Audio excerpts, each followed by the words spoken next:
Actualité dans la métropole lilloise tout de suite sur votre chaîne d'infos en continu. Bienvenue si vous nous rejoignez.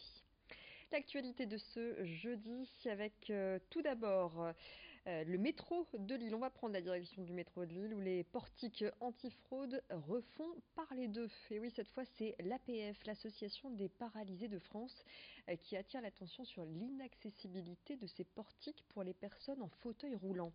Des portiques qui posent principalement deux problèmes. D'abord, ils sont trop étroits pour certains fauteuils et puis ils se referment trop rapidement pour laisser passer l'usager avec un accompagnant ou avec son chien. L'APF déplore un manque de concertation de la part de Transpol qui a déjà installé ses portiques antifraude dans les stations Lille-Europe ou encore République. À terme, ils seront généralisés sur l'ensemble du réseau. Je vous propose d'écouter tout de suite Claudine Levray de l'APF. Elle revient sur les problèmes rencontrés par Jean-Pierre. Jean-Pierre est très autonome dans sa vie de tous les jours, malgré une pathologie poussée à l'extrême, puisque voilà, il a besoin d'une tierce personne pour le mettre au lit ou le laver. Mais dans sa vie de déplacement, il est très très autonome avec le matériel qu'il a, un fauteuil électrique qui lui permet d'aller partout. Et là, pour exemple, il vient de Douai, tout seul en train, parce qu'il est autonome et manque de peau, il reste bloqué dans le métro de Lille. Il n'a pas la capacité d'appuyer sur le bouton qui permet l'ouverture du portique. Donc il a des aménagements pour lui permettre d'être autonome, mais là c'est un blocage, les portes se ferment à lui. Je pense qu'on aurait pu trouver des alternatives de détecteurs de présence ou enfin voilà, il faudrait interroger les ingénieurs qui peuvent donner les idées, mais je pense que s'ils avaient questionné en amont, on aurait pu trouver une solution qui soit pérenne et qui est efficace tout de suite pour tout le monde. Des difficultés quotidiennes rencontrées également par Christine, elle aussi en situation de handicap. Elle s'est confiée à Lucille Berthe-Constant. Je me suis retrouvée plusieurs fois bloquée parce que d'une part par rapport à la longueur du portique qui est trop étroit avec le chien, j'ai beaucoup de mal à passer avec le chien vu que mon fauteuil est long en longueur du coup, donc ça c'est le souci. Et de plus, je suis avec une tierce personne qui m'accompagne pour mes courses et elle ne peut pas passer en même temps que moi le portique. Donc du fait, je suis obligée de me faire mal à l'épaule pour lui tendre le ticket pour qu'elle puisse arriver et là faire un appel pour qu'une personne puisse lui débloquer le portique. Le SAMU du Nord et le SDIS 59, le service départemental d'incendie et de secours, renforcent leur collaboration. Désormais, dans ce centre qui reçoit 1 million d'appels par an, ils disposent d'une nouvelle interface informatique pour gérer conjointement les appels d'urgence. Par l'intermédiaire de ce logiciel, opérateurs, infirmiers et médecins ont la possibilité de partager des informations nécessaires à leurs missions respectives. Ce nouveau dispositif rassemble sur la même plateforme informatique, par exemple, les numéros de téléphone ou encore les adresses des interventions. Plus d'informations avec Alain Facon, anesthésiste, interrogé par Margot Sailly. Il faut petit à petit s'adapter au nouveau mode de fonctionnement. Sur quelque chose de nouveau, toujours garder la sécurité du patient. Et comme vous pourrez le voir, on refait reformuler les coordonnées importantes et l'adresse pour être certain que sur cette mise en route qui date d'une semaine, les coordonnées transmises par l'informatique soient correctes pour ne pas prendre de risques sur une erreur de transmission informatique.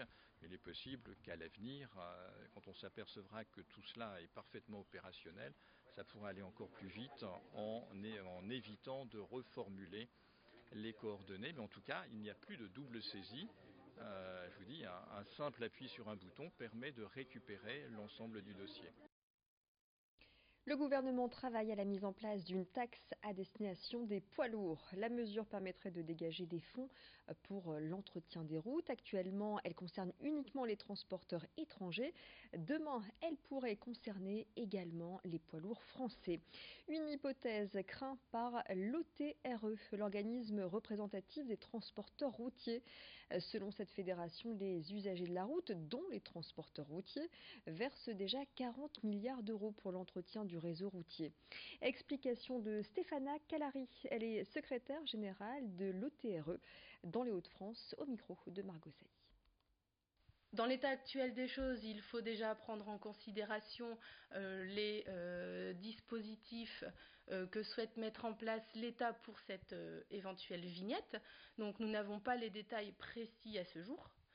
Donc avant de parler de quelconque action, il est important de pouvoir connaître les axes désirés par le gouvernement. Actuellement, rien n'est dit dans la LOM, la loi d'orientation et de mobilité. Rien n'est dit non plus pour le moment dans le plan de finances 2019.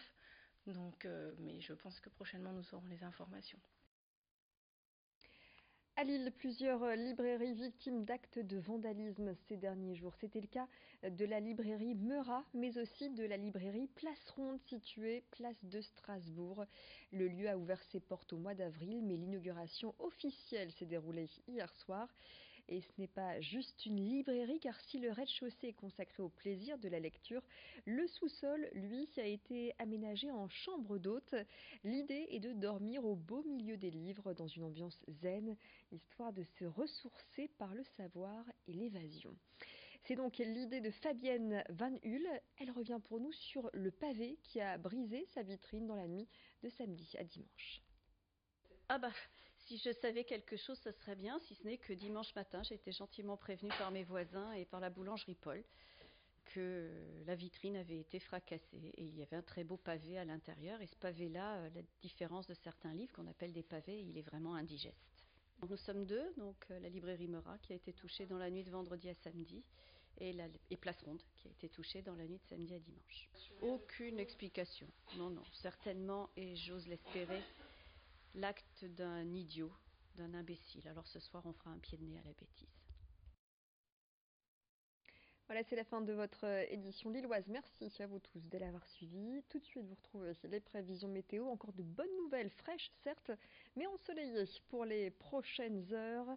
Et je vous retrouve d'ici le prochain quart d'heure pour un nouveau point sur l'actualité près de chez vous, l'actualité régionale. Très très bon moment à vous tous.